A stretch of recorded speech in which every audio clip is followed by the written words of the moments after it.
sign, Aries, Leo, and Sagittarius. Kumusta po kayo guys? Okay, so fire sign, maraming salamat po sa walang sawang pagsubaybay sa ating mga reading.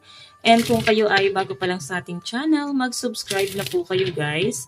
And i-click mo na rin yung ating notification bell para lagi po kayo guys updated sa ating mga bagong upload.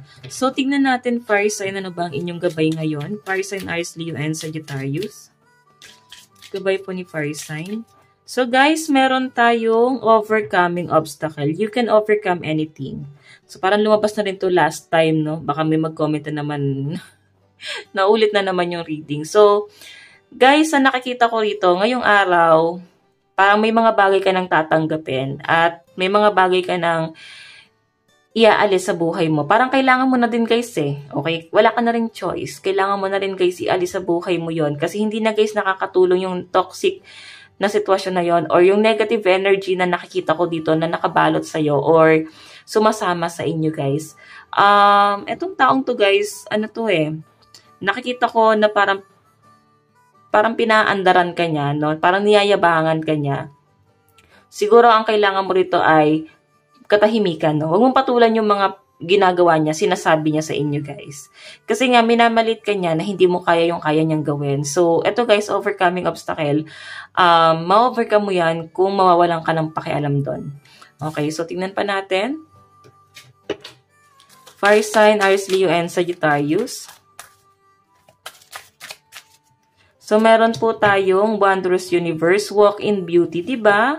Kumbaga, stand with your own feet, parang ganon. Tumayo ka sarili mong mga paa and i-feel mo yung mga positive vibes na bumabalot sa inyo and i-release mo na lahat ng mga negative.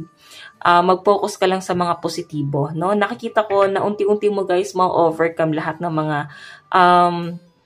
mga paghihirap na yan, okay? Unti-unti mo na guys may iwasan yung mga bagay na nagpabigat sa kalooban mo. Kailangan mo lang guys magtiis at magtiyaga. Hindi na guys worth it para ipagtanggol pa yung mga taong inaapi tapos hindi naman guys nakikinig, no? Hindi na worth it yan. So, tingnan pa natin. Meron tayong Vast Vistas, Expand Your Horizon. So, I think kailangan mo ng expansion guys. Kailangan mo ng bagong experience para ma-realize mo or makita mo na may ibang mundo pa pala bukod doon sa mga struggle na yan. Parang may iba pa palang deserve ng tulong mo kaysa dito sa isang tao na hindi naman guys nakikita yung worth mo. Okay? So, tignan natin, meron tayong solitude. In silence, peace prevails. So, I think yung iba sa inyo, mas gugustuhin yung mapag-isa ngayong araw, no? Mas gusto mo ng solo lang sa buhay muna. Siguro kasi yung mga kasama mo sa bahay, nagtatrabaho sila, tapos ikaw lang yung work from home. Or pwedeng malapit lang yung trabaho mo sa bahay mo, no?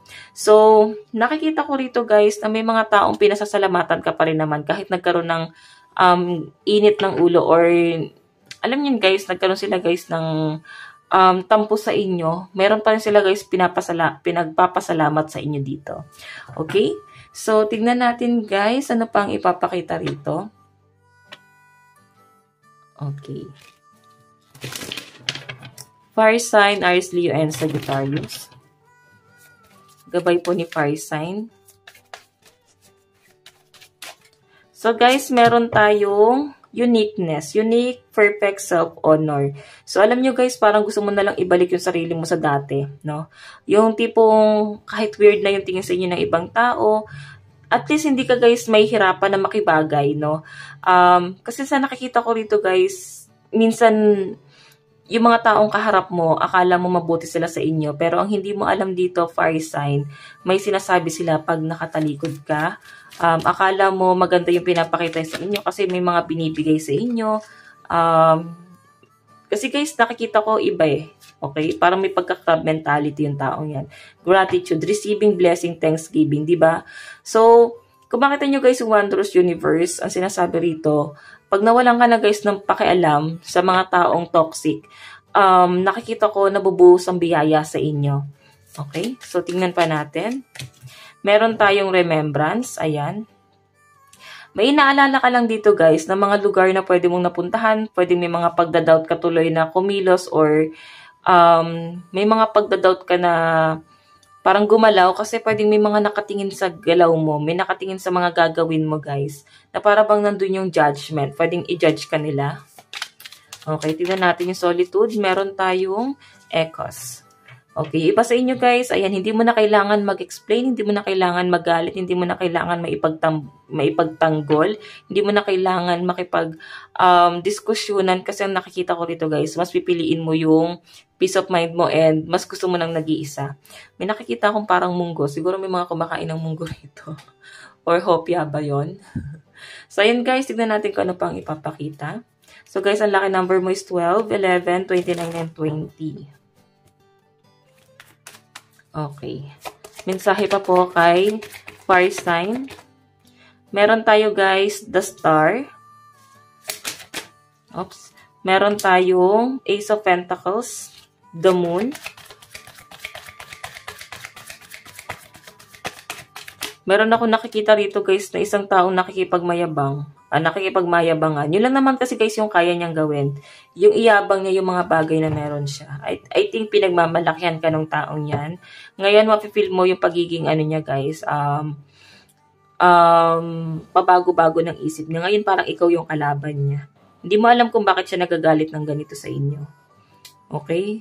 Pinangaralan mo lang naman ng tama, pero I think hindi nila, guys, na-appreciate yung mga pangaral mo sa kanya. So, nandun ka sa point na parang tama na, at least, naibigay ko na yung tulong na dapat mong ibigay sa kanya.